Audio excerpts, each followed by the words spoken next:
Alléluia. Amen. Moi, je suis quand Jésus. Amen. Mo ne ba di dase. Mo ne ba di dase o nchima wo anu na namo. Aso te unse ko si amele oto. Nchi gemenyi nya se de na se di de. Enya nchi mi ko le dase di ni milité. Ame joué pour Tokuni ou les Belgodo, les batteurs recommencer doit ame sur votre yeshi. Doit que non maou. Et bah les riches ame ton de mesa unsa non americao agbe majojino maou de affordeo pour diplôme ou tout dans mes études. Il tout dans mes études bah non ya. Opo ya batoto i methodology ko no mais ga ko no cha ndé société non. Quand il y a un esprit qui est mort, il y a un peu de douleur, on doit respecter un petit peu. Il y a un peu de respecter. Il faut les motiver. Il travaille ça. Il faut que le changement de les amène. Donc, il y a à partir des cas, un petit donc va pour le métier, il est mort. Il y a quand même un accident de douleur, il est beaucoup souvent. Voilà.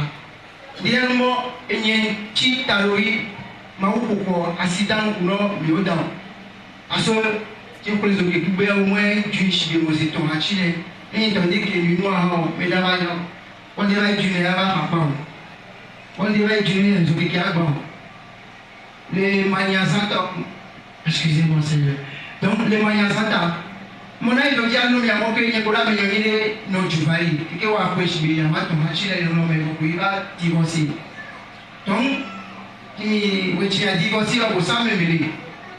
Donc tu vas comment il faut va dire que maintenant il y a tort mauchi wa c'est il y a des choses de vous mais ça me tient dans les limites de vous mais il y a pas encore mau Américain est d'accord Américain est d'accord qui va dire ben ça est d'accord pour vous de là donc il tombe dit nous a séparé pour lui non le futur mais les deux méta voici bemela pour mau de il a c'est bouilla c'est beau et nous il décourager les il divorce éternellement. Voyez, sous mais on est vraiment que dire quoi divorcer. Ça veut dire que relation avec votre éli. Non, relation avec votre éli, il y a non mais il y a des soldats. Donc, au moins, le quoi est le vie avec lui. Et va pas mettre. Béni soké, habit kéké. Il est des doigts pour les doigts encore. Il peut pas sonner non. Il c'est mort. Et allô, il s'est bien mis à main il mo mi yoma emo ele yoma ko yeme adogo ye ki adogbero ye no adogbero ye okay va ko me e ma ko me sin ya ba ma e sa ko me le ba ko me i no te pele ga ko ti ja ma do de ba do ko lo je o je m'étais préparé t'as dit préparer le qu'il exprime on ti ava ba pas surprise i mi denyale e vado mais ko lo ko me ti dia me no ko ya mo ye alors va les physiques Ghana me quoi dit donc vous Ghana me là il noté publiquement en même temps chacun les qui me se cas il n'a china pour deux il va vous négocier il ne peut pas former nous disons la connecter pour maou les exprimer attends pour le maou pour moi dire la maou pour nous maou il chacun les qui me se cas il peut il boba il s'appelle que vraiment il a le pour mais tu vois des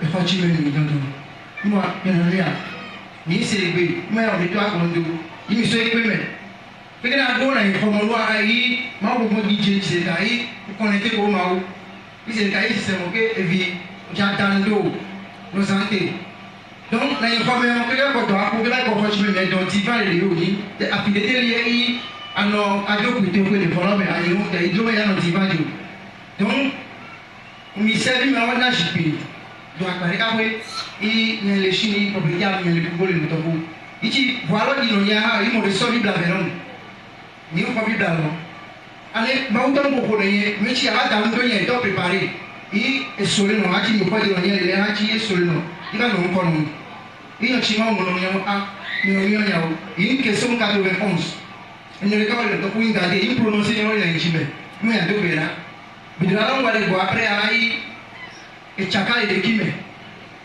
d'accord ni ya mo de ka jo na ko la dia chi jo fa ni to ko ko na mau va les bisos à valorer et doit où que fier dit pour na me doit parce que va valorer ma ou na me do me ma a dominer toi et va faisant da je bo a de domesticité de me so kabi ne ko mi o le to ko ma ou na de ko mi o ko ta na bi on dit jimo ga ni church to mi te pa ye for se to ne ko mi o de shi be de do ni ko to mi mo e ko to mi anu santere no le ki o shi ni e ba ye sa me ga ko mi so santere no mu wa chinu respecter de wa ngbe ko je shi to le ni be sa me e ye ko mi ye se no da da do i mi so bi na so wa ke de bo i me na chaka le bi me i enu to ko si de i enu la me shi to va i de ti mo ada ko e lo ti e ko ti no e bi wo mo ada ko io così na do ga do no ji i so bi la wa do no ji i cho wa za wo mo ni za wo cho wa ido le kuro me bo ya so ho ya so kuro ndo ko no e di lo o ne ya ma no su bo no to kun do za wa ni no le no e so ro se da le ko lo do ku video ti va ci ne do apo ma wa mu ku no i ci va ko le lo me o no ni e zevi o so aso tro di lo vuole me in ko mo le shi mi so mo da ro me lo so da ro be sa ti le ko me ko mo le go ya in trova il fome mo da ko ci no ma uvo ne ko da be jo i so me ya ina ni vi o to ne yo ko to bu vi ne ni vi to bu to no yo mo li via i in so vi tini to in so vi tini vai sa no me no a cho mi sa in so vi tini yen so vi tini me che vangori va do ko che to eri ndi va quindi mau ada sendiri mau tu dalam situasi agbeno ni o ta bo adi tu dalam sibe abusan itashi ma abusan le basa nya so voilà do e ba bala mi do dalam do mi ovio na mo asawa ya me do na tem kui na se tu mo le ka na chinu ko le no ko le ko mo do me e ko lo a d'accord il dit robe que wa iso yo so bien itete yo so bien su bo va isa ke mi yo me ga do bera ni changer que elle est de là même tout temps il a pour prier mais que wa au moins 3 jours il sort chini va parce que pour là ma tout que pour lui non et sort fait fi chini va chio après il le prier il no temps de non il cochi Pardonne Yesu kwa kikeni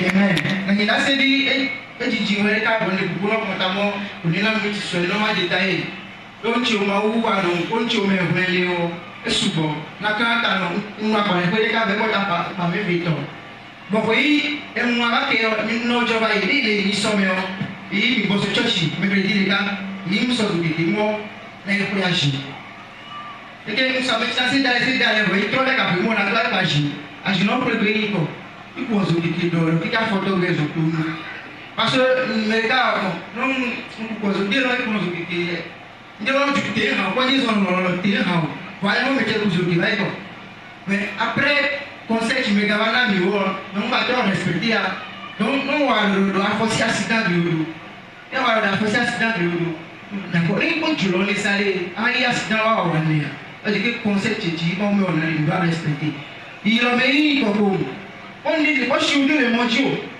mo ba ko bo cha i shiuva dona e reyo me todo akulo ibra shigati mi blalo e so so da lu ki a to shindi ha chine i ba to do ku ko do lo priple i puele i so ki o ku shikome ndo so le ba ti ki lo ba fubola i bo wo ye me ka le bo no i ba de ti me so chucho ma abi ye ni pen ko to a i so ki ko ya priple le ke do me mo na i bo do mo na i ko e do bo ko me ba na so ke mo shiwi plazo ke ki lo no Pardonne Yesu. Alléluia. Pardonne Yesu. Amen. I na iju. Ile na iju dole ko so de ko friend ko to for say na fit to me tire to bro. E no to ku sa ngi popo na ngi sanu. I so porta video photo lo. Porta we jino le to ko e. Ngi popo i jo do me jin popo. I espere no mo ke i ko mo juro lo me yele. Ne zo lo ja wa stanku. Echenyi jiru yin no ye to jino ichimbo ba ko min chaka yo na ngwele yuni mo ahaya le formation ba yo ma su accident kule o ma udi no le e godu o ndetoe lokawo le sedekati ina toe ba chon kas ono na chon kas ko shi daji to ko yi chon kas no na so le akoma ba ko don do nde chon kas ta ho geno be me ho ko jo ta mo le le ho ko le shi ko de le shi ko chi geno be chi mo ya ba ke so ta se no mo ko mo la ba ke ho nku do alo be mo ke so ja nya ke ni ko alo jo do me a budoji wadi kayo yi fon le to nyamo ni ko mawo abana me o e ba ti do na se na me o ke ba dia so chia o le chi chi la mi to no wa nya be yo ni chi da se no e nyo le amanya o yi après en faut bi kala yi so bi ki pe be do da vi vi chi ko ni mo so ja so bon ate de je se me o no do e si o e ju me bi ba respecter donc no le on doit se que yo elo avec 4 de mo bena we ko ko china te ko bole le sha ni mbuta ko ikuzo ke ke ba do me lo me cha so ja lo le to ku shi na chi men to le no ana so ja le ni ka le ile do me no o population cha di ko ko o so ja lo cha ko me di ko wa pero Yesu ki ba shi ke Yesu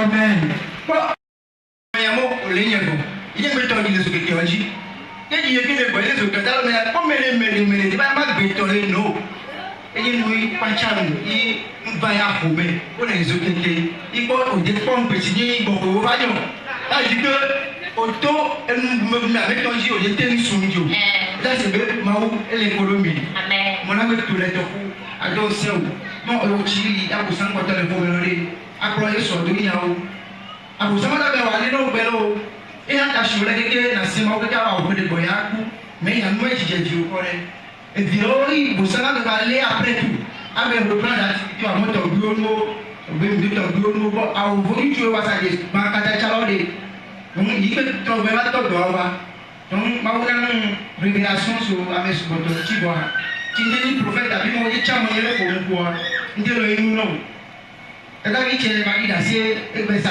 ameje nje shile mide le bon bon pe asker no mo America yi idu so me bo bo je na mo ne no afi ki ga bo il faut qu'on les équipe ko ni la bi me ni te o ame su bo to ni no ko ne I mo brevele so no I le ku de cha so no après ya we so me me lo be ku on ma u brevele no ni na la ni no do ele ke na ni me to do ga wa no communication de radio me ka ye so portable ipa photo ima unu no mo ya sie ya wasida ku no elo no aya wi enke ya ka be ya isi mo wasida le ku ya ni mi pacha ya no fostamo mi do senhor ki o mi no sante ni ya pa Yesu na ba Yesu bo na ko le ka le meno na ko le ka le to no Yesu le di show de lo bo sa wa do ko yin to bo vi sente o yin ni to to bo vi to we no ashine no ko le bisa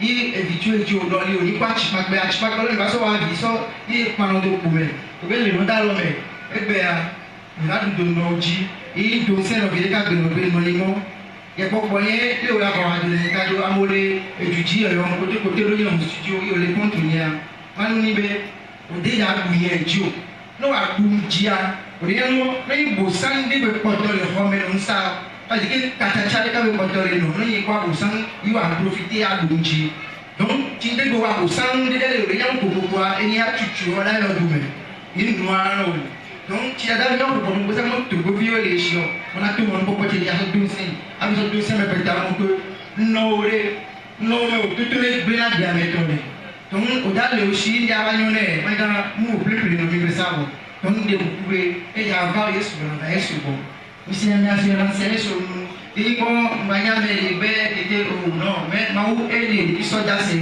I ejegi me o ko le bonre na bisa me bolo donc le mau ben la sita o me le vamos a tin ko le fomedo I mau ben ne eyinu ijo chino conseil chi yo dana I ngbe mo da respecter ça qui va faut bien respecter donc changement de va et jo chino mo ke no ni no mi no ki a respecter ndo akulomi mau sha ni ke no beji abi dalo e halon me ko ji chali Yesu ko melo amen worship Yesu amen amen de témoigner cette nuit de grandes choses dans sa vie. Et qu'à un moment donné, il a commencé par avoir des comportements qui ne sont pas dignes d'un enfant de Dieu. Et l'homme de Dieu lui a reproché ces choses. Et il ne voudrait pas obéir à ce que l'homme de Dieu a dit. Et lui-même, il a constaté que le Seigneur lui a fait dos. Et quand il est conscient de cela, il a commencé par marcher selon les conseils de l'homme de Dieu. Il a constaté que Dieu est revenu à ses côtés. Et en temps, il avait 2 femmes.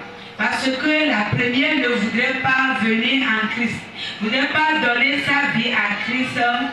Il s'est séparé d'elle. Mais chaque fois, elle cherche à aller voir ses enfants. Et à un moment donné, elle venait visiter ses enfants. Et la dernière fois, elle a appelé pour dire qu'elle va venir.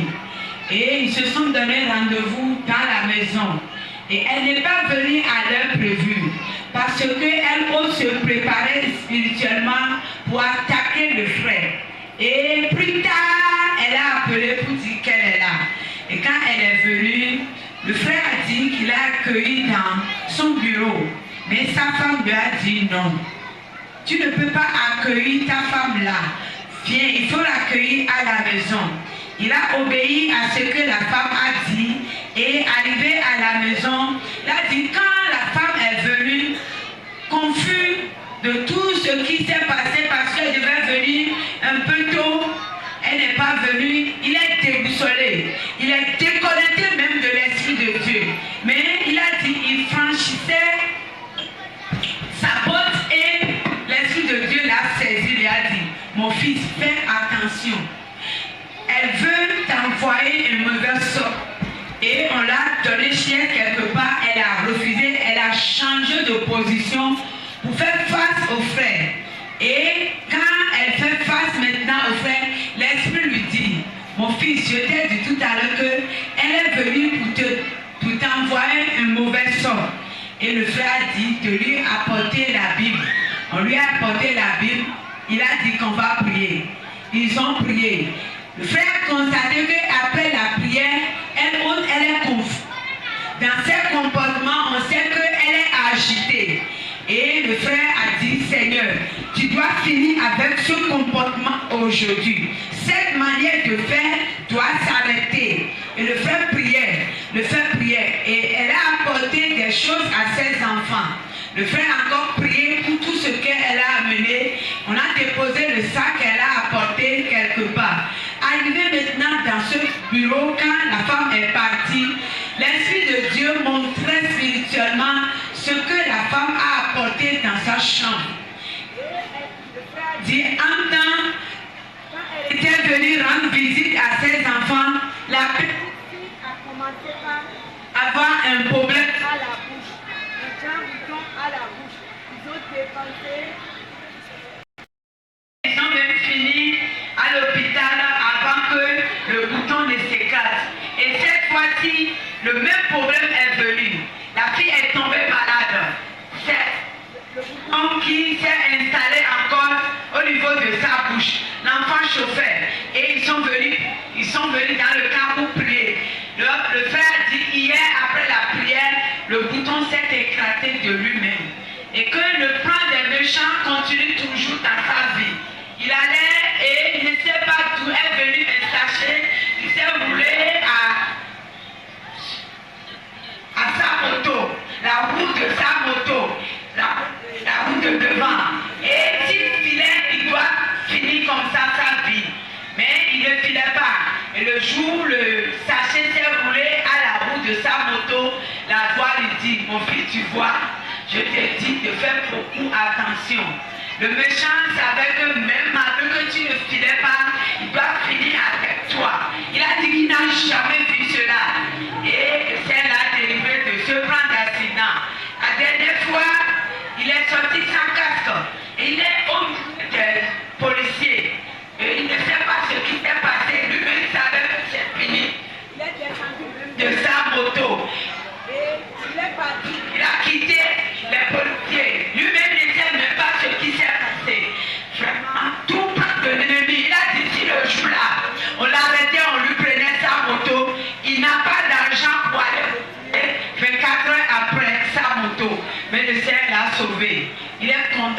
ce que le Seigneur a fait. Je voudrais profiter pour te dire que d'obéir à la voix de Dieu, que les hommes de Dieu nous disent. Si tu as encore quelque chose qui appartient au diable, ça veut dire que tu es encore en relation avec le monde des ténèbres. Il peut chaque fois passer par cette chose-là pour t'attaquer. Même si toi-même tu mourrais, ils vont passer par ces choses-là pour attaquer ta descendance. Je voudrais te fortifier à consumer, à mener tout ce qui est du diable dans ta maison pour brûler, pour avancer avec Dieu et avoir des bons comportements dignes d'un chrétien. Si tu es content de ce que le Seigneur fait dans sa vie, acclame le Seigneur. Acclame le Seigneur. Acclame le Seigneur. Merci. Amen. Amen. Amen. Yes, le Dieu. Que le Seigneur vous bénisse. Amen. Amen. Si vous voulez le musicien là, Comme nous le savons, vous voulez m'avoir élu mon canton. la crainte de Dieu est la première chose dans notre vie. Et vous prenez un méga sous-canton. Et si tu as la crainte de Dieu, tu es sauvé. Oh, Amen. Amen. Si vous voulez fouiller la scène bien là, Dès qu'il est en train de témoigner, il y a quoi les kilos vaillent là, le jour passé, les dehors de Maoula, à quoi Maou, l'on est souvent. vous devez constater que pas sont le pour le Seigneur, le Seigneur vraiment les met. Voilà. Maou, m'en voit déjà que c'est homme. Mais il s'est laissé à ne plus craindre Dieu. Il est il là, toi là, il faut que mon Dieu soit le chétain. Elle m'a comment on va tout à une maison de là. Il faut que tout mon là, à son combat le caca. On pourra plus le chier. Si moi, homme de Dieu que je suis, je commence pas à voir des œuvres mortes, les démons vont jouer avec ma vie. On pourra plus le chier. Ils vont me dominer. Amen. Amen. Américain, il y a les perfumes, là pour $100 les tournées $, tu vas regarder ce que c'est là. Maou, tu vas tout pour y aller. Voilà. Et puis attache l'équipe. Et puis après, les chorota. Et puis tu vas là, le temps de tout le dos. Et tu veux dire, tout le monde devait s'y faire tomber là. Donc, effectivement, tu peux là. Donc,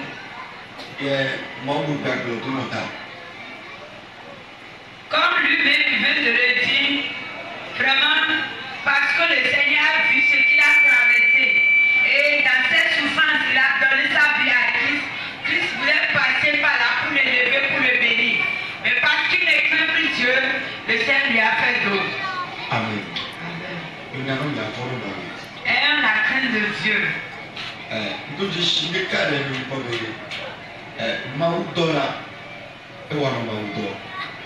J'ai remarqué quelque chose en lui, c'est qu'il aime faire l'œuvre de Dieu.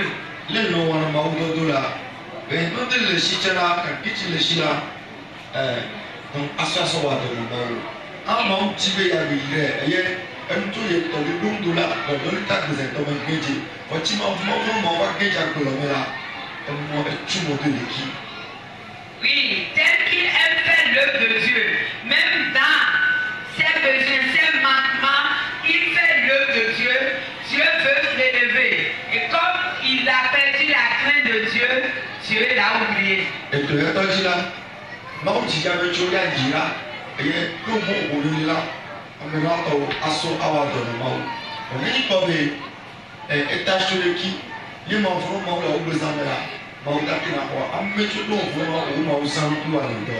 ce cas, le Seigneur pourrait vraiment utiliser des gens qu'il va bénir et ils vont faire son œuvre.